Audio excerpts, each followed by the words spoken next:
Hey guys, welcome back to video class. మనం last వీడియోలో we started the topic that is the legal provisions applicable to compulsory winding up. So winding up two types అని చెప్పాను కదా, voluntary winding up and compulsory winding up. So compulsory winding up topic మనం చూస్తున్నాము and అందులో దానికి ఉండాల్సిన legal provisions ఏంటి అంటే లీగల్గా సాటిస్ఫై అవ్వాల్సిన రిక్వైర్మెంట్స్ ఏంటి కంపల్సరీగా వైండ్ అప్ చేయటానికి. అందులో మనం ఏం చూసాము, కమెన్స్మెంట్ ఆఫ్ వైండింగ్ అప్ అంటే వైండింగ్ అప్ ప్రొసీజర్ ఎలా స్టార్ట్ అవుతుంది అండ్ స్టార్ట్ అయినప్పుడు ట్రిబ్యునల్కి ఉండే పవర్స్ ఏంటి చూసాం. ఓకే, దెన్ ఇప్పుడు మనం let us see the consequences of winding up order. So ఒక వైండింగ్ అప్ ఆర్డర్ రిలీజ్ చేస్తే ఆ తర్వాత ఉండే కాన్సిక్వెన్సెస్ ఏంటి, సిచ్యువేషన్స్ ఏంటి. ఓకే, సో ఏమేమి ఉంటాయంట, first intimation of winding up order. So on the making of the winding up order the tribunal shall send the intimation of the winding up order to the company liquidator or provisional liquidator if appointed and the registrar. So ఎప్పుడైతే మనకి ఇది commencement జరిగిందో wind up చేసేయాలి, ఇంకా కంపెనీని close చేసేయాలనేసి వెంబటే tribunal కదా మనకి అది ఆ ప్రాసెస్ అంతా డిసైడ్ చేసే వాళ్ళు. కంపల్సరీ వైండింగ్ అప్లో మనకి official body tribunal take care చేస్తుంది ప్రాసెస్ని. సో వాళ్ళు ఇమీడియట్గా ఎవరికి ఇంటిమేషన్ ఇవ్వాలంట, లిక్విడేటర్కి. ఎందుకంటే liquidator is the person who will take care of all this process. కంప్లీట్గా వైండింగ్ అప్ నుంచి డిజల్యూషన్ దాకా ప్రాసెస్ని టేక్ కేర్ చేసే పర్సన్ని లిక్విడేటర్ అంటారు. ఓకే, సో వాళ్ళకి ఇంటిమేషన్ ఇవ్వాలి. అండ్ రిజిస్ట్రార్కి కూడా, కంపెనీ రిజిస్ట్రార్ ఉంటారు కదా, వాళ్ళకు కూడా ఇంటిమేషన్ ఇవ్వాలి. Such an intimation is to be given within a period not exceeding 7 days from the date of passing the order. So ఏ రోజైతే ఆర్డర్ పాస్ చేస్తారో ఆ రోజు నుంచి విత్ ఇన్ 7 daysలో మనం ఈ ఇంటిమేషన్ అనేది పాస్ చేయాలి రిజిస్ట్రార్కి ఇంకా లిక్విడేటర్కి. Okay, then next, under the companies act 1956 such an intimation was to be given within 2 weeks from the date of passing such order. So 2 weeks నుంచి 1 week చేశారు. 1956 యాక్ట్ కాస్త 2013లో కొత్త యాక్ట్ పాస్ చేశారు కదా, అమెండెడ్ యాక్ట్. అందులో only 1 week అనమాట. So 1 weekలో మనం intimation ఇచ్చేసేయాలి ఇలా ఆర్డర్ పాస్ అయిందనేసి. ఎందుకంటే అతను ప్రిపేర్ అవుతాడు నెక్స్ట్ ప్రొసీజర్ టేకప్ చేయడానికి, ట్యాకిల్ చేయడానికి. దెన్ నెక్స్ట్ ఇంకేం చేస్తారు, endorsement by the registrar. On the receipt of the copy of winding up order, the registrar shall make an endorsement to that effect in his records relating to the company and notify in the official gazette. And in case of listed companies, the registrar shall intimate the concerned stock exchange also. Okay, so registrar ఒక register maintain చేస్తాడు కదా with all the incorporated company details. So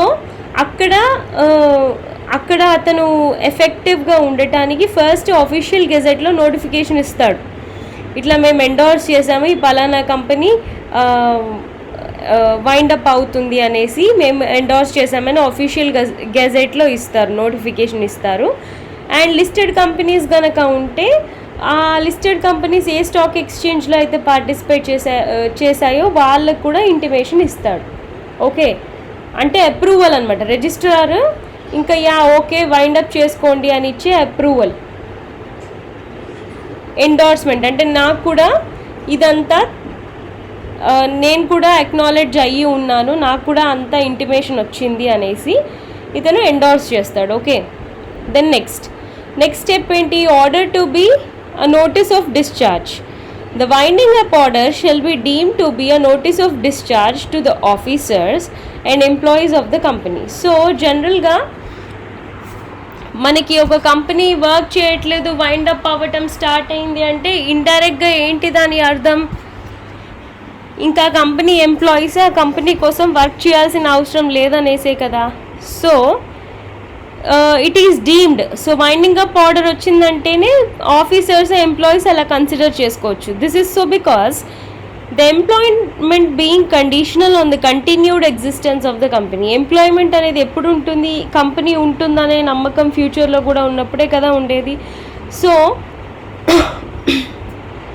మనకి winding up order వచ్చేసిందంటే ఇంకా officers employees work చేయనక్కర్లేదు అనేసి వాళ్ళు consider చేసేసుకుంటారు. Okay,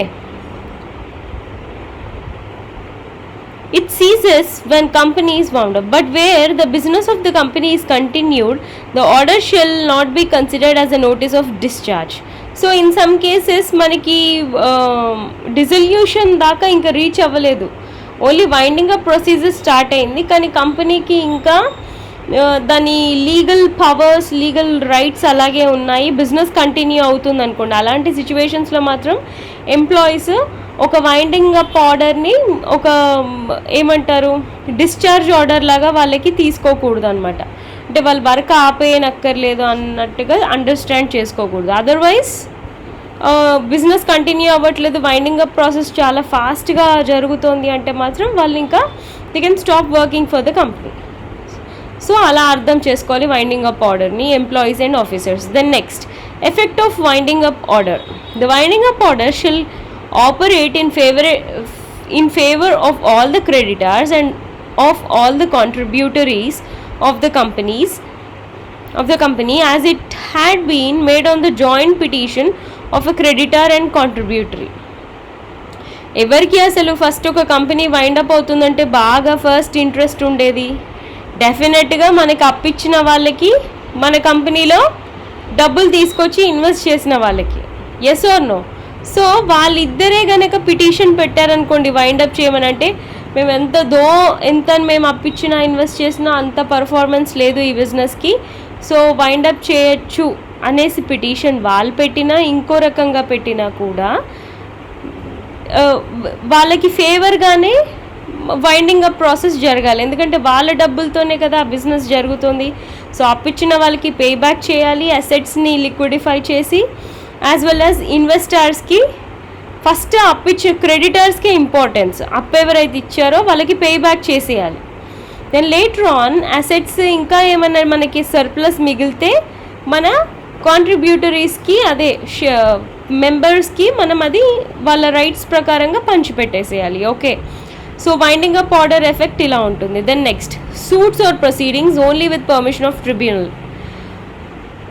After a winding up order has been made, no suit or legal proceeding shall be commenced against the company except with the leave, that is with the permission of the tribunal. And if any suit or legal proceeding is pending at the date of the order, it shall not be proceeded with except with the permission of the tribunal. However, this provision shall not apply to any proceeding pending in appeal before the Supreme Court or High Court. So ఏదైనా case pending ఉంది company నుంచి, ఇంకా నడుస్తూనే ఉంది, case run అవుతూనే ఉంది, లేదా winding up order వచ్చాక ఇంకెవరో కంపెనీ పైన కేస్ ఫైల్ చేశారనుకోండి, అవి అస్సలే కన్సిడర్ అవ్వవు. సో పెండింగ్ కేసెస్ ఏమున్నా అవి డ్రాప్ అయిపోవాల్సిందే. కొత్త వాళ్ళు వైండ్ అప్ స్టార్ట్ అయ్యాక కేసెస్ పెట్టినా వాళ్ళు డ్రాప్ అయిపోవాల్సిందే. కానీ సమ్టైమ్స్ ట్రిబ్యునల్ వాళ్ళు ఇన్వాల్వ్ అయ్యి పర్మిషన్ ఇస్తే అలాంటి సిచ్యువేషన్స్లో మాత్రం కేసు రన్ అవుతుంది, అందాక వైండింగ్ అప్ ప్రాసెస్ మెల్లిగా నడుస్తుంది. ఓకే, కానీ కొన్ని కేసెస్లో లైక్ సుప్రీం కోర్ట్ కానీ హైకోర్టు కానీ ఏదైనా కేసు హ్యాండిల్ చేస్తుంది అనుకోండి మన ఈ వైండ్ అప్ అవుతున్న కంపెనీ రిలేటెడ్, అటువంటి సిచ్యువేషన్స్లో మాత్రం మనకి వైండింగ్ అప్ ప్రాసెస్ అనేది పెండింగ్ అయిపోతుంది అనమాట. ఓకే, అంటే వైండింగ్ అప్ అనేది ఆగుతుంది. సుప్రీంకోర్టులో లేదా హైకోర్టులో ఉన్న కేసు సాల్వ్ అయ్యాకే వైండింగ్ అప్ అనేది స్టార్ట్ అవుతుంది. ఓకే, సో అలా సో కాన్సిక్వెన్సెస్ ఇలా ఉంటాయి. అంటే మనం వైండింగ్ అప్ స్టార్ట్ చేసాక ఇన్ని సిచ్యువేషన్స్ ఉంటాయి, వాటిని ఇలా హ్యాండిల్ చేసుకోవాలి. Okay, then next legal provision ఏంటి? ప్రొవిజనల్ లిక్విడేటరా, అఫీషియల్ లిక్విడేటరా, కంపెనీ లిక్విడేటరా? సో మనకి లిక్విడేటర్ అనే వాళ్ళు ఈ 3 టైప్స్ ఉంటారు, ప్రొవిజనల్, అఫీషియల్, కంపెనీ. సో వాళ్ళు ఏం చేస్తారనేది మనం ఇక్కడ చూద్దాం. Okay, so first provisional liquidator. The provisional liquidator is appointed by the tribunal under section 273 subsection 1 subsection C of the Companies Act 2013. So ఇందులో అతని డీటెయిల్స్ అన్ని ఇచ్చారు ఈ సెక్షన్లో. On the receipt of a winding up petition, the tribunal may appoint a provisional liquidator of the company till making of a winding up order. The provisional liquidator is appointed in special circumstances in order to protect the assets of the company pending the hearing or disposal of the winding up petition. As such, where there is a danger to the assets of the company, the tribunal may appoint a provisional liquidator in order to protect the interests of the creditors and safeguard the properties of the company. So ఎప్పుడైతే ఎలాంటి సిచ్యువేషన్లో మనకి provisional liquidator కావాలి అంటే for suppose ఒక company wind up చేయాలి అని అనుకుంటున్నారు, కానీ ఇంకా పిటిషన్ అనేది కంప్లీట్గా ప్రాసెస్ ఫినిష్ అవ్వలేదు దాన్ని, అంటే ఆ రిక్వెస్ట్ది వైండ్ అప్ చేయాలా వద్దా, సో చేస్తే ఎంత ఫాస్ట్గా చేయాలి, ఓకే దాని రిసిప్ట్ ఇంకా రాదనమాట. రాని సిచ్యువేషన్లో ఎవరు ఫస్ట్ అలర్ట్ అవుతారు? Creditors, members, share holders alert అయిపోతారు. సో వాళ్ళ డబ్బు బిజినెస్లో ఉంటుంది కాబట్టి వాళ్ళు చాలా అలర్ట్ అయిపోతారు. సో అలాంటి సిచ్యువేషన్లో వాళ్ళ ఓన్ మనీ కోసం ఎటువంటి ఫ్రాడ్యులెంట్ యాక్టివిటీస్ అయినా టువర్డ్స్ అసెట్స్ చేసే ఛాన్సెస్ ఉంటాయి. అంటే అసెట్స్ వాళ్ళు తీసేసుకోవటమో కానీ ఏదో మానిటరీ ఫ్రాడ్యులెంట్ యాక్టివిటీస్కి ఛాన్సెస్ ఉంటాయి. కాబట్టి ప్రొవిజనల్ లిక్విడేటర్ని అప్పుడు హైర్ అలాంటి సిచ్యువేషన్స్లో ట్రిబ్యునల్ వాళ్ళు ఇలాంటి పర్సన్ని హైర్ చేసుకుంటారు, వేరే అతను ప్రొటెక్షన్ ఇస్తాడనమాట కంపెనీ అసెట్స్కి. సో అతని పర్మిషన్ లేకుండా ఏ అసెట్ కంపెనీ నుంచి లిక్విడిఫై అయ్యి బయటకి మూవ్ అవ్వదు. Okay, following further provisions may be noted in this regard. So appointment from panel of professionals. So ఇతన్ని ఒక ప్యానల్ ఆఫ్ ప్రొఫెషనల్స్ హైర్ చేసుకుంటారు, అపాయింట్ చేసుకుంటారు. Okay, from a panel maintained by the central government, that too. Okay, so central government panel ద్వారా ఇతను appoint చేయబడతాడు. Consisting of the names of the professionals such as chartered accountants, advocates, company secretaries, cost accountants, or consisting of names of firms or body corporates having such chartered accountants, advocates, company secretaries, cost accountants, or such other professionals as may be notified by the central government. So ఆ ప్యానల్లో వీళ్ళందరూ ఉంటారనమాట. Okay, so ఒక ఈ provisional లిక్విడేటర్ని hire చేసుకోవడానికి ప్యానల్లో వీళ్ళంతా ఉంటారు. From a firm or a body corporate of persons having a combination of such professionals as may be prescribed and having at least 10 years of experience in company matters. Okay. So అలాంటి professionals ఉన్న company నుంచి 10 years experience ఉండాలి మళ్ళీ. Okay, మనకి provisional liquidator ఇటువంటి జాబ్స్లో ఉండి, okay, ఇటువంటి jobs చేస్తున్న వాడయ్యి, అంటే చార్టెడ్ అకౌంటెన్సీ అయినా, అడ్వకేట్ అయినా, కంపెనీ సెక్రటరీ అయినా, ఓకే, ఇలాంటి జాబ్స్ చేస్తున్న వాడు అయ్యి ఉండి 10 years ఎక్స్పీరియన్స్ ఉన్న వాళ్ళని కన్సిడర్ చేస్తారు ప్యానల్ వాళ్ళు. Okay, as a provisional liquidator. ఇంకేంటి? Intimation of appointment. On the making of an order of appointment of a provisional liquidator, the tribunal shall cause and intimated of the same to be sent to the provisional liquidator and registrar within 7 days from the date of passing the order. So ఎప్పుడైతే order pass చేస్తారో ఈ పలానా పర్సన్ని provisional లిక్విడేటర్గా మేము hire చేసుకోవాలి అనుకుంటున్నామని, ఆ పలానా provisional liquidator అనే పర్సన్కి యాజ్ వెల్ యాజ్ రిజిస్ట్రార్కి ఒక 1 weekలో ఇదైతే ఎప్పుడైతే పాస్ చేస్తారో ఈ డీటెయిల్స్ అన్నీ పంపించాలి వాళ్ళకి. Okay, then next filing of declaration with the tribunal.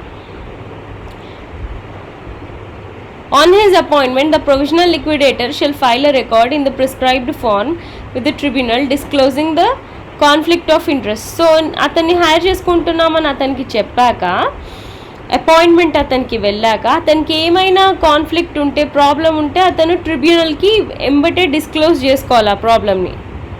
Okay, such declaration is to be filed within the with the tribunal within 7 days. So again, అతనికి అపాయింట్మెంట్ వచ్చిన జస్ట్ 1 weekలోనే ఏమైనా ఇష్యూస్ ఉంటే ట్రిబ్యునల్కి చెప్పుకోవాలి. ఆ తర్వాత చెప్తే అవి వ్యాలిడ్ అవ్వవు. Okay, same powers as that of a liquidator. So provisional లిక్విడేటర్కి ఒక జనరల్ లిక్విడేటర్కి ఉండే ప్రతి పవర్ ఇతనికి కూడా ఉంటుంది. The provisional liquidator shall have the same powers as that of the liquidator. However the tribunal may limit or restrict his powers by an order appointing him or by subsequent orders. So for suppose ఏదైనా different powers కానీ లేదా కొన్ని powers cut down చేయటం కానీ చేయాలి అనుకుంటే tribunal వాళ్ళు అతనికి ఇచ్చే అపాయింట్మెంట్ లెటర్లో అది మెన్షన్ చేస్తారు. ఒకవేళ అప్పుడు ఇవ్వటం మర్చిపోయినా మళ్ళీ సబ్సీక్వెంట్ ఆర్డర్లో అయినా సరే అతనికి పంపిస్తారు. అదేం ఇవ్వకపోతే ట్రిబ్యునల్ సేమ్ ఒక లిక్విడేటర్కి ఉండే ప్రతి అథారిటీ పవర్ ప్రొవిజనల్ లిక్విడేటర్కి కూడా ఉంటుంది. Okay, then next term and conditions of appointment. The term and conditions of appointment of a provisional liquidator and the fee payable to him shall be specified by the tribunal on the basis of task required to be performed, experience, qualification of such liquidator and size of the company. So ఈ terms అన్నిటి బేసిస్లో అతనికి ఇచ్చే salary decide అవుతుంది. Okay, అతనికి ఉండే experience, అతనికి ఉండే క్వాలిఫికేషన్, అతని ఎంత సైజ్ కంపెనీకి పని చేయబోతున్నాడు. ఓకే, సో ఇవన్నీ కన్సిడర్ చేసి అతనికి శాలరీ డిసైడ్ చేస్తారు. So this is all about provisional liquidator. Next let us see official liquidator. Official liquidator is an official who helps the tribunal in conducting and completing the winding up proceedings. So official liquidator person winding up proceedings ki help chese. The official liquidator is defined in section 2 subsection 61 of the Companies Act 2013 as an official liquidator appointed by the central. Same official liquidator kuda ever appoint chestaranta central government for the purpose of winding up. Central government may appoint as many official liquidators, joint, deputy or assistant official liquidators as it may consider necessary to discharge the functions of the official liquidator. Okay, so అటు తిప్పి same చెప్తున్నారు. Wind up చేయడానికి official లిక్విడేటర్ని hire చేసుకుంటారు, central government hire చేస్తుంది. Following further provisions to be regarded are the liquidators appointed by the central government shall be whole time officers of the central government. So ఈ official liquidator అవ్వాలి అంటే నువ్వు central government whole time officer అంటే permanent employee అయి ఉండాలి central government నుంచి. The salary and allowances of the official liquidator shall be paid by the central government. So నీకు salary కూడా సెంట్రల్ గవర్నమెంటే ఇస్తుంది. The official liquidator shall exercise such powers and perform such duties as the central government may prescribe. So central government ఎలా చెప్తే అలాంటి duties నువ్వు నిర్వహించాలి and అలాంటి పవర్సే నీకు ఉంటాయి. The official liquidator may also exercise all or any of the powers as may be exercised by the company liquidator under the Companies Act section 360 subsection 2. So same ఒక company లిక్విడేటర్కి ఉండే rights అన్నీ official లిక్విడేటర్కి కూడా ఉంటాయి. Okay, so this is all about official liquidator. And finally company liquidator. A company liquidator is also an official appointed for the purpose of winding up as usual. So winding up cheyadanike kada veelandaru undedi. Section 2 subsection 23 of the Companies Act defines the company liquidator as it relates to the winding up of the company means a person appointed as a company liquidator by the tribunal in case of compulsory winding up. So ikkada central government kaadu. So compulsory winding up two types kada, compulsory, voluntary. So compulsory aithenemo tribunal hire cheskuntaru ikkada company liquidator ni. The company or the creditors in case of voluntary winding up. So voluntary winding up లోనేమో కంపెనీని hire చేసుకుంటుంది లేదా కంపెనీకి అప్పించిన వాళ్ళైనా సరే company లిక్విడేటర్ని hire చేసుకుంటారు. వీళ్ళిద్దరేమో provisional, official ఏమో central government take care చేస్తుంది. వీళ్ళని ట్రిబ్యునల్ కానీ కంపెనీ కానీ టేక్ కేర్ చేస్తారు వాళ్ళ అపాయింట్మెంట్స్ అనేవి. Okay, then next winding up committee. So ఇందాక మనం మొత్తం లిక్విడేటర్స్ గురించి చూసాం కదా. ఆ తర్వాత ఏంటి మనకి లీగల్ ప్రొవిజన్ కంపల్సరీ వైండింగ్ అప్లో winding up committee. So the concept of winding up committee is introduced by the Companies Act 2013 to assist the company liquidator in carrying out the liquidation proceedings. So again same, we know that the time of making the winding up order by the tribunal, the company liquidator is also appointed for conducting the liquidation proceedings. So లిక్విడేటర్ని మనం hire చేసేసుకుంటాం కదా. Now the company liquidator has been empowered under the act to constitute a winding up committee to assist him in conducting the liquidation proceedings.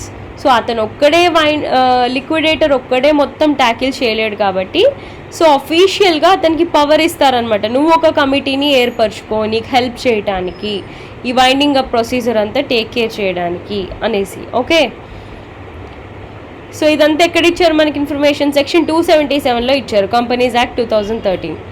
Okay, then next ఏంటి మనకి compulsory winding అప్లో submission of report by the company liquidator.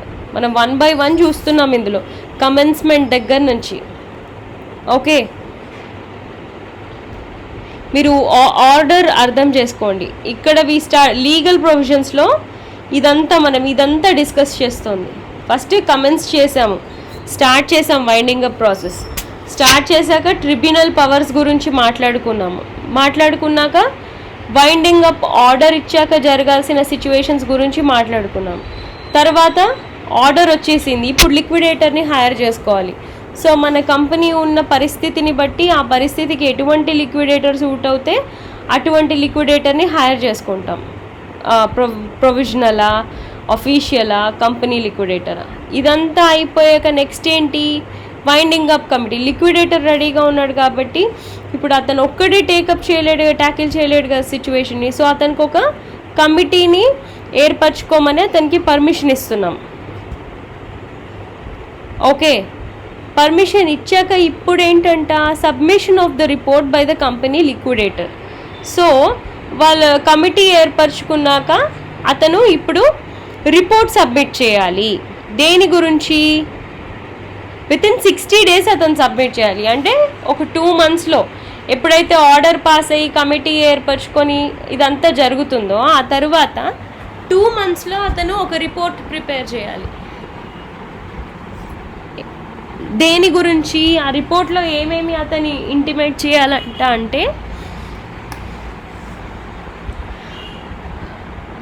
First one particulars of the report. So అందులో ఏమేమి ఉన్నాయి?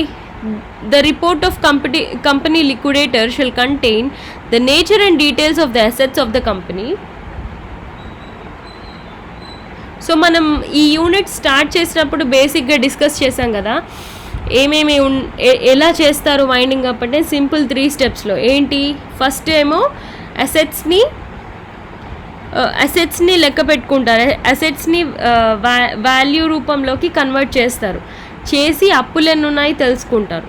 First అప్పులు కట్టేశాక ఇంకా అసెట్స్లో మనకి డబ్బులు మిగిలితే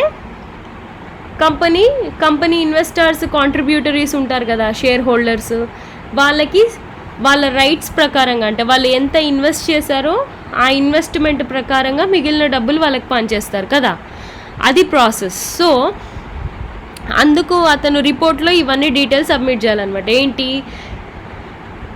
కంపెనీకి ఎలాంటి అసెట్స్ ఉన్నాయి అండ్ ఏ లొకేషన్లో ఉంది కంపెనీ వాల్యూ ఏంటి, ఓకే, క్యాష్ బ్యాలెన్స్ ఎంత ఉంది ఇన్ హ్యాండ్ అంటే బ్యాంక్లో ఎంత ఉంది కంపెనీకి, నెగోషియబుల్ సెక్యూరిటీస్ ఎన్ని ఉన్నాయి కంపెనీకి, ఓకే, ఏమైనా ఉంటే, ఓకే, ఈ డీటెయిల్స్ అన్నీ మెన్షన్ చేయాలి. Provided that the valuation of the assets shall be obtain from the registered values for this purpose. So registered వాల్యూస్నే వీళ్ళు కన్సిడర్ చేస్తారు. అంటే ఆఫీషియల్గా ఇంటిమేట్ చేస్తారు కదా, మా అసెట్స్ ఇవి, మా లైబిలిటీస్ ఇవి అనేసి, అవే కన్సిడర్ చేసి రిపోర్ట్లో మెన్షన్ చేస్తాడు. ఎవరు? Liquidator along with his winding up committee. Then next ఇంకేం మెన్షన్ చేస్తాడు రిపోర్ట్లో? Amount of capital issued, subscribed and paid up. So shares ఎంత ఇష్యూ చేశారు, ఎంతమంది సబ్స్క్రైబ్ చేసుకున్నారు, వాళ్ళకి మళ్ళీ రిటర్న్ ఎంతమందికి పే అప్ చేశారనమాట. ఈ డీటెయిల్స్ అన్నీ మెన్షన్ చేస్తాడు రిపోర్ట్లో.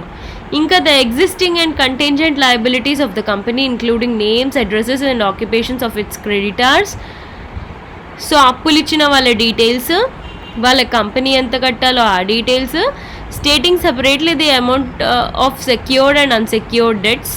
సో సెక్యూరిటీస్ అండర్లో ఉండే అప్పులు, సెక్యూరిటీస్ పెట్టకుండా తీసుకున్న అప్పులు, okay, particulars of the securities ఏమేమి పెట్టారు ఆ particulars, whether by the company or an officer their value and the dates on which they were given. So ఇదంతా ఈ అప్పులు తీసుకోవటం ఇవ్వటం సెక్యూరిటీస్ ఇదంతా ఏ డేట్స్లో జరిగింది ఆ ఇన్ఫర్మేషన్ కూడా రిపోర్ట్లో మెన్షన్ చేయాలి. Then next the debts due to the company and the names, addresses and occupations of the persons from whom they are due and the amount likely to be realized on acquire thereof. సో ఇంకెవరెవరికి అప్పులు ఉన్నారో వాళ్ళ పేర్లు, వాళ్ళ details, వాళ్ళ job details అవన్నీ. Okay, then next guarantees if any extended by the company. So company related ఏమైనా గ్యారంటీస్ ఉంటే అవి కూడా. Then list of contributories and dues if any payable by them and details of any unpaid money. So contributories వాళ్ళకి మనం payable ఏమన్నా ఉన్నామా, వాళ్ళు మనకి పేయబుల్ ఏమన్నా ఉన్నారా ఆ డీటెయిల్స్ అన్నీ. Then details of the trade marks and intellectual properties if any. So intellectual properties, trade marks, trade secrets కానీ, కాపీ రైట్స్ కానీ, పేటెంట్స్ కానీ ఏమన్నా ఉంటే అవన్నిటి డీటెయిల్స్ కూడా రిపోర్ట్లో మెన్షన్ చేయాలి. ఇంకా details of subsisting contracts, joint ventures and collaborations, అంటే ఆల్రెడీ ఉన్న జాయింట్ వెంచర్స్, కాంట్రాక్ట్స్, కొలాబరేషన్స్ వాటి డీటెయిల్స్. ఇంకా holding and subsidiary company details. Okay, ఇంకేమైనా కంపెనీకి అగెయిన్స్ట్కి ఎవరైనా లీగల్ కేసెస్ ఫైల్ చేశారా అటువంటి details. And any other information which the tribunal may direct or the company liquidator may consider necessary. So ఇంకేమైనా extra information tribunal వాళ్ళు అడిగినా లేదా లిక్విడేటర్కి చెప్పాలి అనిపించినా ఆ ఇన్ఫర్మేషన్ అంతా ఆ రిపోర్ట్లో పెట్టి ఆ రిపోర్ట్ సబ్మిట్ చేయాలి ట్రిబ్యునల్కి. ఓకే, దెన్ నెక్స్ట్ ఏంటి, directions of the tribunal on the report. On consideration of the report of the company liquidator. So ఇతనిచ్చిన ఈ రిపోర్ట్ కన్సిడర్ చేసుకొని tribunal shall fix the time limit within which the entire proceeding shall be completed and the company be dissolved. So complicated ఉంటాయి కొన్ని, ఈ details చూస్తే మనకు అర్థమైపోతుంది ప్రతి కంపెనీది. సో ఏదైనా లీగల్ కేసెస్ ఉన్నాయా, ఆ కేసెస్ సాల్వ్ అవ్వడానికే చాలా టైం పట్టచ్చు. ఓకే, లేదా అప్పులు చాలా కట్టేది ఉందా. ఓకే, సో అలా ప్రతి సిచ్యువేషన్ని కన్సిడర్ చేసి ఈ రిపోర్ట్ బేసిస్లో ట్రిబ్యునల్ ఒక టైం ఫిక్స్ చేస్తుంది. ఓకే, ఆ టైంలోపు కంపెనీని డిజాల్వ్ చేయాలన్నమాట. ఏ ఇష్యూ లేదు ఇన్ని పాయింట్స్లో. సో ఈజీగా డిజాల్వ్ చేసేసేయచ్చు కంపెనీని. ప్రతి చోట ఇష్యూనే ఉంది. So it may take time to put an end to the life of the company. Okay, so అది ఇక్కడ ట్రిబ్యునల్ డిసైడ్ చేస్తారు. Okay, so this is all about compulsory winding up. So compulsory winding up అంటే ఇంత procedure నడుస్తుంటుందన్నమాట. Okay, అంటే ఒక third party body involve అయ్యి, government involve అయ్యి ఒక కంపెనీని మూసేయిస్తే ఇంత ప్రాసెస్ రన్ అవుతుంది. Okay, then next company liquidator అంటే ఎవరు అండ్ అపాయింట్మెంట్ ఎలా జరుగుతుంది కంపెనీ లిక్విడేటర్ది ఒక కంపల్సరీ వైండింగ్ అప్ సిచ్యువేషన్లో చూద్దాం. ఇప్పుడు ఇంతసేపు చూసాం కదా, కంపెనీ లిక్విడేటర్ అంటే ఒక అఫీషియల్, అతనే మొత్తం ఈ వైండింగ్ అప్ ప్రాసెస్ అంతా టేక్ కేర్ చేస్తాడు. అండ్ కంపల్సరీ వైండింగ్ అప్లోనేమో ట్రిబ్యునల్ హైర్ చేసుకుంటారు వీళ్ళని. వాలంటరీ వైండింగ్ అప్లో కంపెనీ కానీ లేదా కంపెనీకి అప్పించిన వాళ్ళు కానీ హైర్ చేసుకుంటారు వీళ్ళని అని చెప్పుకున్నాం కదా. సో ఇదంతా యాజ్ యూజువల్ సేమ్ పాయింట్స్ ఇంతసేపు మనం డిస్కస్ చేసినవే. సో ఇప్పుడు అపాయింట్మెంట్ ప్రొసీజర్ చూద్దాం కంపల్సరీ వైండింగ్ అప్ ప్రొసీజర్లో. Okay, appointment at the time of winding up order section 275 subsection 1. At the time of passing of winding up order, the tribunal shall appoint either an official liquidator or a liquidate from the panel of professionals maintained by the central government. So central government ఇందాక కొందరు details పెట్టుకుంటుందని మనం ఇందాక అనుకున్నాం కదా, accountants కానీ auditors కానీ వాళ్ళవి. So అందులో నుంచి ఒక లిక్విడేటర్ని ట్రిబ్యునల్ అపాయింట్ చేసుకుంటారు సెంట్రల్ గవర్నమెంట్ మెయింటైన్ చేసే లిస్ట్లో నుంచి యాజ్ అ కంపెనీ లిక్విడేటర్. ఎందుకు ఇక్కడ ఇది compulsory winding up situation, so ఇక్కడ ట్రిబ్యునలే హైర్ చేసుకుంటారు. ఓకే, అండ్ సెంట్రల్ గవర్నమెంట్ దగ్గర నుంచి హైర్ చేసుకుంటారు. Provisional liquidator as a company liquidator. While passing a winding up order, the tribunal may also appoint a provisional liquidator if already appointed by it as the company liquidator for the conduct of the proceedings for the winding up of the company. So provisional liquidator ni hire చేసుకుంటారు. Okay, filing of the declaration with the tribunal. So tribunal దగ్గర ఈ details అని, అంటే ఈ పలానా పర్సన్ని మేము hire చేసుకుంటున్నాము లిక్విడేటర్గా అనేసి అపాయింట్మెంట్ ఇచ్చిన వారం రోజులలో ట్రిబ్యునల్కి కూడా ఇంటిమేట్ చేస్తారు. ఓకే, ఎవరెళ్ళి ఇంటిమేట్ చేస్తారు? Company liquidator. I got hired by so and so company as a liquidator. Okay, అదంతా 7 daysలో ఇతను వెళ్ళి ట్రిబ్యునల్కి ఇంటిమేట్ చేయాలి liquidator. Then terms and conditions of the appointment. ఈ అతను ఎంత ఫీజు కట్టాలి, అతనికి ఎంత ఫీజు కట్టాలి, ఇంకా ఏంటి బేసిస్ ఆఫ్ టాస్క్, ఎలాంటి టాస్క్ అతను డీల్ చేయాలి, ఎలాంటి ఎక్స్పీరియన్స్ ఉండాలి, క్వాలిఫికేషన్స్ ఉండాలి, ఇదంతా అపాయింట్మెంట్ లెటర్లో అతనికి టర్మ్స్ అండ్ కండిషన్స్ మెన్షన్ చేస్తారు. Okay, so this is the process of hiring a company liquidator in the situation of compulsory winding up. Okay, then next powers and duties of company liquidator. So company లిక్విడేటర్కి ఉండే powers, duties ఏంటి? డెఫినెట్గా first పని అతను చేయాల్సిందేంటి? ఒక company లిక్విడేటర్గా hire చేసుకోగానే report submit చేయాలి. ఒక committee ఏర్పరచుకొని ఆ కమిటీతో అంతా స్టడీ చేసి ట్రిబ్యునల్కి రిపోర్ట్ సబ్మిట్ చేస్తేనే కదా ఈ రిపోర్ట్ బేసిస్లోనే ట్రిబ్యునల్ ఎంత టైంలో ఆ కంపెనీని మూసేయాలనేది డిసైడ్ చేస్తుంది. ఎందుకంటే ఆ కంపెనీకి ఉన్న 1,00,000 ప్రాబ్లమ్స్ ఫస్ట్ సాల్వ్ అవ్వాలి కదా, అవుతేనే కంపెనీ క్లోజ్ చేయడానికి ఒప్పుకుంటారు ఎవరైనా కంపెనీతో ప్రాబ్లం ఉన్న వాళ్ళు. ఓకే, సో అందుకు ఫస్ట్ రిపోర్ట్ సబ్మిట్ చేస్తాడు. ఇంకేం చేస్తాడు? To take custody of companies property. అంతే కదా, అతను ఉందే కంపెనీ ప్రాపర్టీని ప్రొటెక్ట్ చేయడానికి, కాపాడటానికి.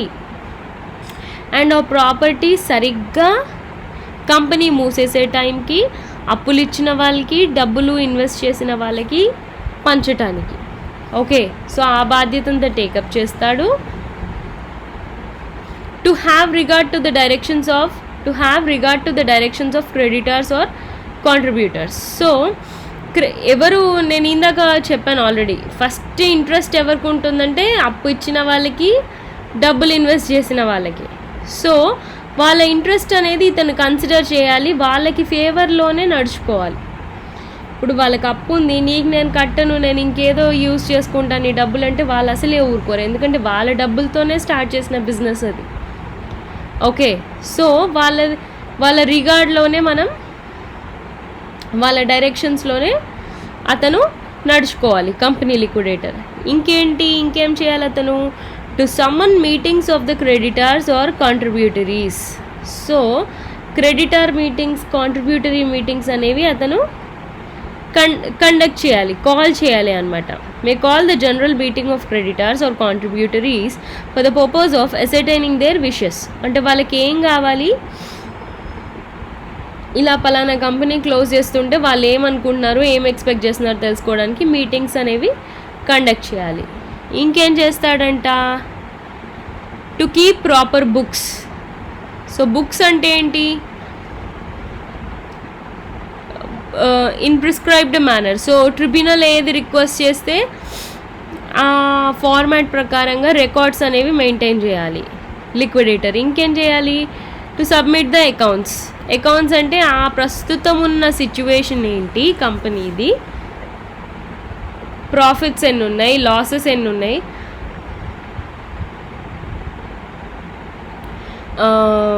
అసెట్స్ ఎన్ని ఉన్నాయి, లయబిలిటీస్ ఎన్ని ఉన్నాయి, ఎన్ని అసెట్స్ లిక్విడిఫైయబుల్గా ఉన్నాయి, అంటే ఆస్తులు ఇమ్మీడియట్గా మనీ రూపంలోకి మార్చుకునే ఫెసిలిటీ అన్ని అసెట్స్కి ఉందా కంపెనీకి, లేదా కొన్ని ఆస్తులనే అలా మార్చగలమా ప్రజెంట్ ఉన్న సిచ్యువేషన్లో. సో ఆ డీటెయిల్స్ అన్నీ అకౌంట్స్ రూపంలో సబ్మిట్ చేయాలి ట్రిబ్యునల్కి. Okay, and he must present this account to the tribunal at least twice in each year.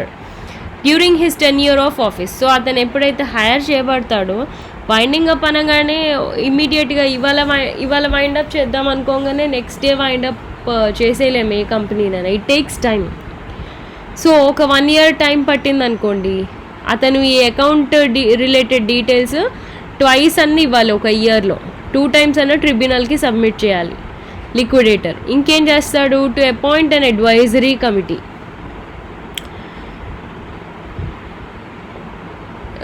To call a meeting of the creditors and contributors for the purpose of constituting the advisory committee. So creditors contributors తోనే key పీపుల్ని కలిపి ఒక advisory committee అనేది అతను create చేసుకుంటాడు. So that they'll help him and వాళ్ళ ఫేవర్లోనే అతను ప్రాసెస్ డీల్ చేయాలి కాబట్టి. ఇంకేం చేస్తాడు, to submit information as to the pending liquidation. So liquidation pending ఉంటే దాని రిలేటెడ్ ఇన్ఫర్మేషన్ ట్రిబ్యునల్కి సబ్మిట్ చేస్తాడనమాట. అండ్ అతను సబ్మిట్ చేసిన ఇన్ఫర్మేషన్ని ఆడిటర్ ఆడిటింగ్ చేస్తాడు. అంటే కరెక్టేనా, అతను చెప్తోంది కరెక్టేనా, అతను ఇంటిమేట్ చేస్తుంది కరెక్టేనా, అతనికి ఏమీ బ్యాడ్ ఇంటెన్షన్స్ లేవు కదా.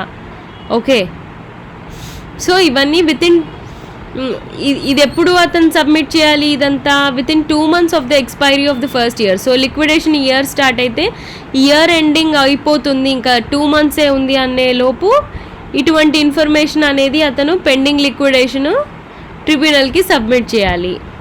Okay,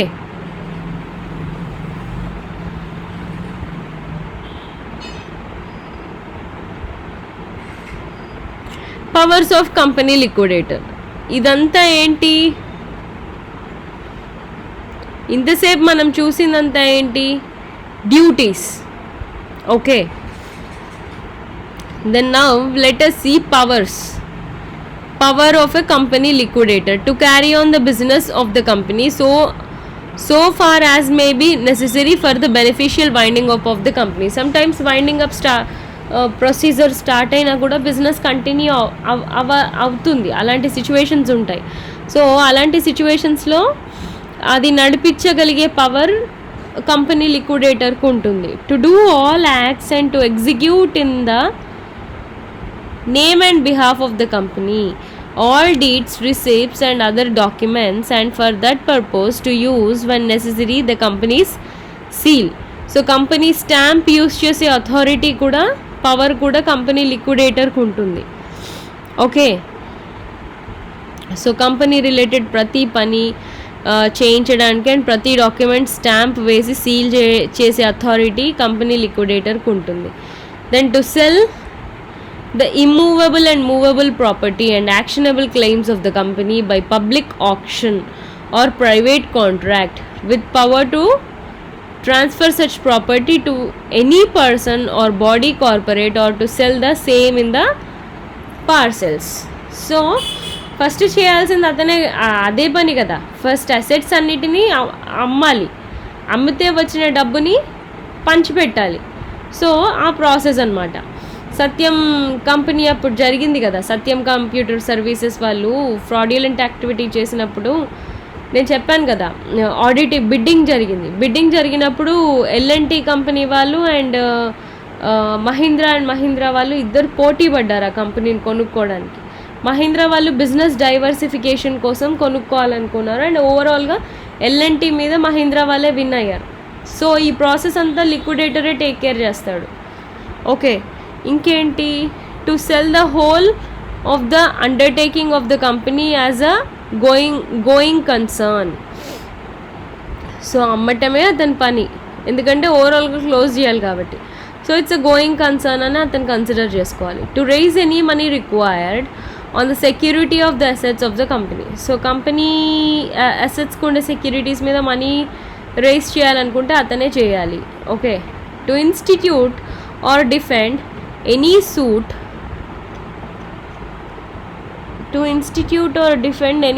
prosecution or other legal proceeding, civil or criminal, in the name and on behalf of the company.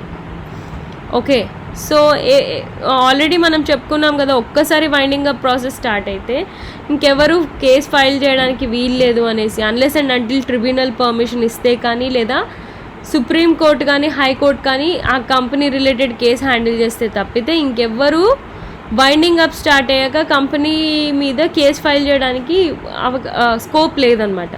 So అలాంటి సిచ్యువేషన్లో కంపెనీ సైడ్ నుంచి డిఫెండ్ చేయడానికి ఇతనే అనమాట, డిఫెండ్ చేసేది ఇతనే. ఇంకా ఓకే, ఎటువంటిదైనా సివిల్ ప్రొసీడింగ్ కానీ, క్రిమినల్ ప్రొసీడింగ్ కానీ, లీగల్ ప్రొసీడింగ్ కానీ.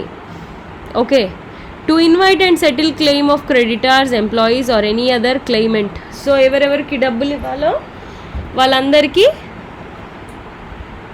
ఆ సెటిల్మెంట్ అనేది ఇతనే చూసుకుంటాడు. To inspect the records and returns of the company on the files of the registrar or and other authority. So records files అనేవి ప్రాపర్గా ఉన్నాయా లేదా ఇతనే చూసుకోవాలి. To provoke rank and claim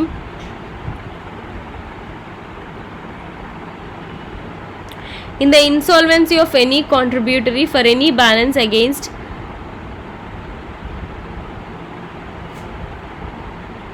his estate and to receive dividends in the insolvency in respect of that balance as a separate debt due from the insolvent and relatably with the other separate creditors. So insolvent అయిపోయినప్పుడే కదా company ఇదంతా వచ్చేది మనకి situation. So ఎవరెవరికి ఎంత వాళ్ళకి ranking ఇచ్చి దాని ప్రకారంగా అతను హైయెస్ట్ డెట్ ఫస్ట్ క్లియర్ చేయడం.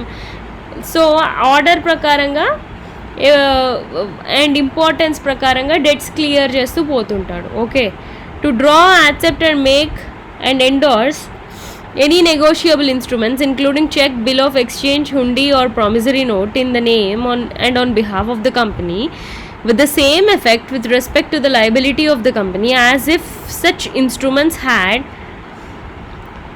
been drawn, accepted, made and endorsed by or on behalf of the company in the course of its business. Okay, so a negotiable instruments మొత్తం కూడా చెక్స్, బిల్ ఆఫ్ ఎక్స్చేంజ్లు అవన్నీ కూడా లిక్విడేటరే take care చేస్తాడు. So winding up process start అయిందా కంప్లీట్గా company liquidator hand ఓవర్లోకి వెళ్ళిపోతుంది, అంతే సింపుల్గా. ఇవన్నీ పాయింట్స్ చూస్తే అదే దాని మీనింగ్ అదే అనమాట. To take out in his official name letters of administration to any deceased contributors or to do in his official name any other act necessary for obtaining the payment of a money due from the contributories. So contributories దగ్గర నుంచి మనకు డబ్బు రావాలనుకోండి, okay వాళ్ళే మనకి due ఉన్నారు కానీ diseased అంటే ఎవరైనా చనిపోయారు. సో అలాంటి సిచ్యువేషన్లో అది రాబట్టాల్సిన జాబ్ కూడా ఇతందే అనమాట. ఇవ్వాలన్నా ఇతందే, రాబట్టాలన్నా కూడా ఇతందే. రికవర్ చేసుకోవటం. ఓకే, ఎందుకంటే రికవర్ చేస్తేనే కదా ఎవరికైతే మళ్ళీ పే బ్యాక్ చేయాలో వాళ్ళకి పే బ్యాక్ చేసేది. ఇంకేంటి, to obtain any professional assistance from any person are appoint any professional in discharge of his duties obligations. So అతనికి హెల్ప్ చేయడానికి ఎవరినైనా ప్రొఫెషనల్ అసిస్టెన్స్ అతను హైర్ చేసుకోవచ్చు అనమాట, like the winding up committee. Okay, then next, to take all such actions, steps or to sign, execute and verify any paper, deed, document, application, petition, affidavit, bond or instrument as may be necessary. Okay, so ఈ action మొత్తం అతనే take care చేస్తాడు for winding up of the company, for distribution of assets, in the discharge of his duties and obligations and functions of the company liquidator. ఇదంతా చేయడానికే ఇదంతా అతను చేసేది. Okay, ఈ 3 పాయింట్స్ చేయడానికి. Okay, and finally to apply to the tribunal for such orders or directions as may be necessary for the winding up of the company. Okay, so ఇండైరెక్ట్గా ఈ discussion అంతా ఏం చెప్తోంది, he is the whole and soul person, single person who will take care of everything in the process of winding up. So company మూసేసేటప్పుడు చిన్న పని నుంచి పెద్ద పని దాకా ఒక్క లిక్విడేటరే టేక్ కేర్ చేస్తాడు with the help of his committee, winding up committee and ever orders కింద, ట్రిబ్యునల్ ఆర్డర్స్ కింద. ఓకే, సో ఇదంతా అది. దెన్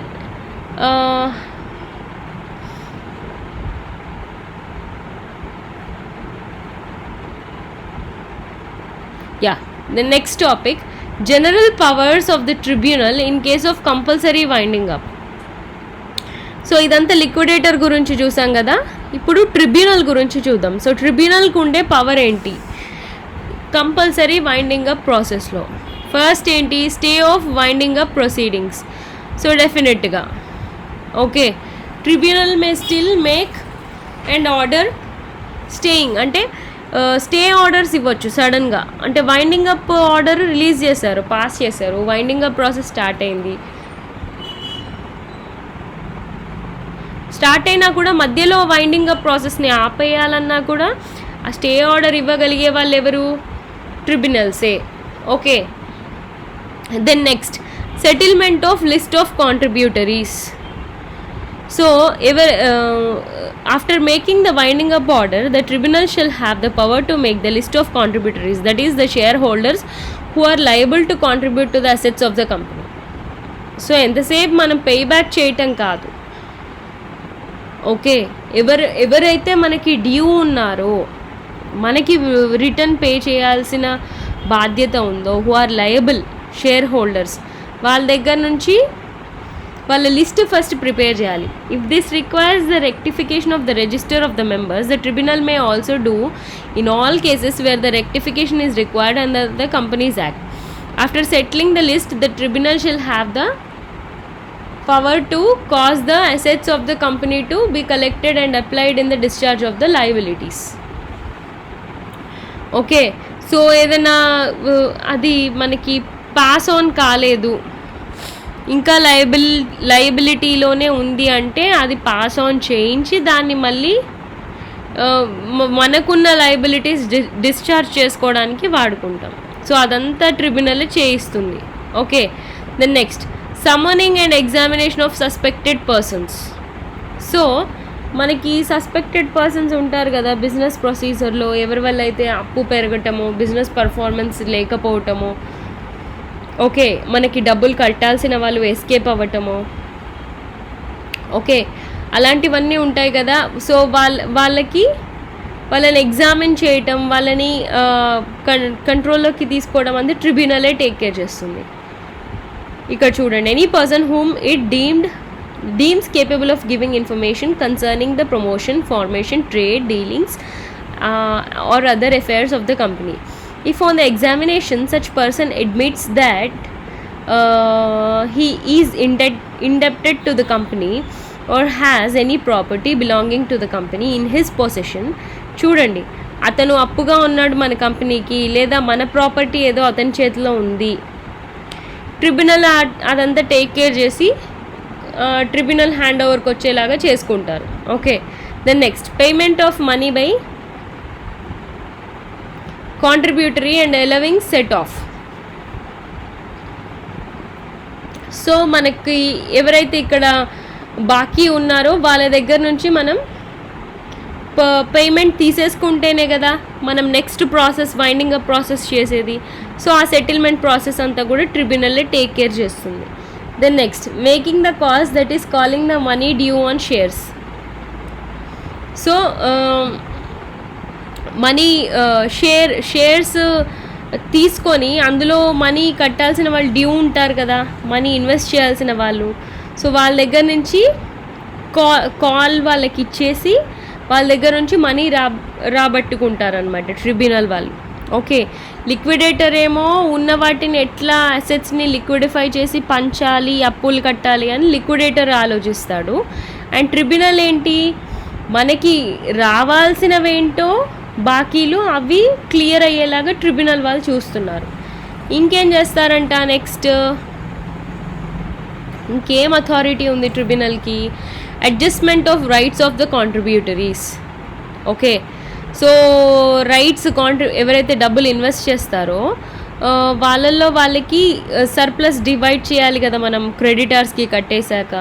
సో ఆ రైట్స్ కూడా వీళ్ళు ఇంత షేర్స్లో ఇన్వెస్ట్ చేశారు, వీళ్ళకి ఇంత మనీ ఇవ్వాలి, వీళ్ళు ఇంత ఇన్వెస్ట్ చేశారు ఇంత ఇవ్వాలి, అదంతా ఫైనల్గా డిసైడ్ చేసేది మనకి ట్రిబ్యునలే. Okay, then next, public examination. Sometimes after the winding up order has been made, the official liquidator makes a report to the tribunal stating that in his opinion a fraud has been committed by any person in the promotion or formation. So instead of reading all this, I'll tell you in one point.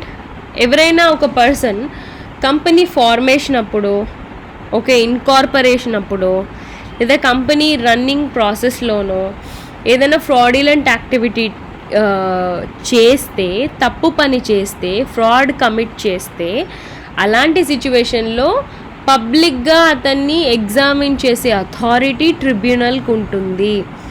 Tribunal is the body who will judge. So judgement, investigations, judgement, ఫైనల్గా everything అంటే లీగల్గా proceed అవ్వాలి అంటే ఎవరు take care చేస్తారు ఆ process అంతా అంటే ట్రిబ్యునలే. ఓకే, అడ్జుడికేషన్ ఇచ్చేది ట్రిబ్యునలే ఫైనల్గా ఏ కేసుకైనా. సో ఈ పబ్లిక్ ఎగ్జామినేషన్ కూడా వాళ్ళు టేక్ కేర్ చేస్తారు. Okay, then arrest of absconding contributory. Absconding contributory అంటే I'll explain you with the help of an example. Like Vijay Mallya, Kingfisher airlines ఎలా మనకి వైండప్ అయిపోయింది because of his fraudulent activity. Vijay Mallya left the country on March 2, 2016. Abscond అయిపోయాడు అతను. The day a clutch of public sector banks moved. So SBI and ఇంకా వేరే వేరే చాలా banks ఇతనికి అప్పిచ్చాయి. ఏంటి, నేను ఎయిర్లైన్ స్టార్ట్ చేసుకుంటానని అప్పు తీసుకున్నాడు. కానీ ఆ అప్పు ఏమి అతను ఆ బిజినెస్లో పెట్టకుండా అతని పర్సనల్ అవసరాల కోసం అతను వాడుకున్నాడు. అది రకరకాలుగా యూజ్ చేశాడు ఆ మనీని. ఆ డిస్కషన్ అంతా ఇప్పుడు పక్కన పెడితే అతను ఆ కంపెనీలో పెద్ద ఇన్వెస్ట్ చేయలేదు. అండ్ ఫైనల్గా ఆ కంపెనీ ఎంప్లాయీస్కి కూడా శాలరీ పే చేయలేని సిచ్యువేషన్కి వెళ్ళిపోయాడు. సడన్గా బ్యాంక్స్ అన్నీ వచ్చి మా దగ్గర అప్పు తీసుకున్నావు కదా, మాకు కట్టు, రిటర్న్ పే బ్యాక్ చెయ్యి అంటే నేను చెయ్యను అనేసి స్ట్రైట్ ఫార్వర్డ్గా చెప్పేశాడు, నేను చేయలేను. ఎందుకంటే ఆ మనీ ఇంకో రకంగా ఇంకెక్కడో వాడాడు. అండ్ అయినా March 2, సో ఈ బ్యాంక్స్ అన్నీ కలిసి అతని డెట్ రికవరీ ట్రిబ్యునల్ని వాళ్ళు అప్రోచ్ అయ్యి అతని దగ్గర నుంచి మనీ మళ్ళీ రాబట్టాలి అని ప్రయత్నం చేస్తూ ఉంటే అతను March 2, 2016 రోజు అబ్స్కాండ్ అయిపోయాడు. అంటే వేరే కంట్రీకి పారిపోయాడు అనమాట. In January 2019 he was declared fugitive. అంటే పారిపోయిన వ్యక్తి, పారిపోయి హైడింగ్లో ఉన్నాడు, దాచుకొని ఉన్నాడు. ఫ్యూజిటివ్ ఎకనామిక్ అఫెండర్ అంటే మనీ రిలేటెడ్ ఇలాంటి తప్పు పని చేశాడు కాబట్టి. అండ్ దానికి రిలేటెడ్ లెజిస్లేషన్ ఏముంది, ఫ్యూజిటివ్ ఎకనామిక్ అఫెండర్స్ యాక్ట్ ప్రకారంగా అతన్ని ఒక ఫ్యూజిటివ్ ఎకనామిక్ అఫెండర్గా డిక్లేర్ చేశారు. ఓకే, సో అలాంటి కేసెస్ ఏవైనా ఉంటే మీరు వైండప్ చేయాలనుకుంటున్న కంపెనీకి ఆ అరెస్ట్ చేయటం, ఆ ప్రొసీజర్ అంతా కూడా ట్రిబ్యునలే టేక్ కేర్ చేస్తుంది. Okay okay so this is all about. So ఒక లిక్విడేటర్ ఏమో ఉన్న అసెట్స్ని అతను లిక్విడిఫై చేసి ఎలా డిస్ట్రిబ్యూట్ చేయాలి అనేది అతను చూస్తాడు అప్పులు ఇచ్చిన వాళ్ళకి. ఒక ట్రిబ్యునల్ ఏం చూస్తారు, ట్రిబ్యునల్ అండర్లోనే లిక్విడేటర్ వర్క్ చేస్తాడు. సో ట్రిబ్యునల్కి ఇంకా ఎక్స్ట్రా అథారిటీ పవర్ కూడా ఉంది. ఏంటంటే మనకి రావాల్సిన బాకీలేంటి బయట నుంచి, కాంట్రిబ్యూటరీస్ నుంచి, అవి ఎలా కలెక్ట్ చేయాలి, ఓకే, యాజ్ వెల్ యాజ్ ఇలాంటి సిచ్యువేషన్స్ ఉంటే వాటిని ఎలా హ్యాండిల్ చేయాలి, ఇదంతా ట్రిబ్యునల్ వాళ్ళు టేక్ కేర్ చేస్తారు. ఓకే, సో నెక్స్ట్ వీడియోలో మనం వాలంటరీ వైండింగ్ అప్ నుంచి ఇంకా నెక్స్ట్ టాపిక్స్ చూద్దాం. Okay, thank you.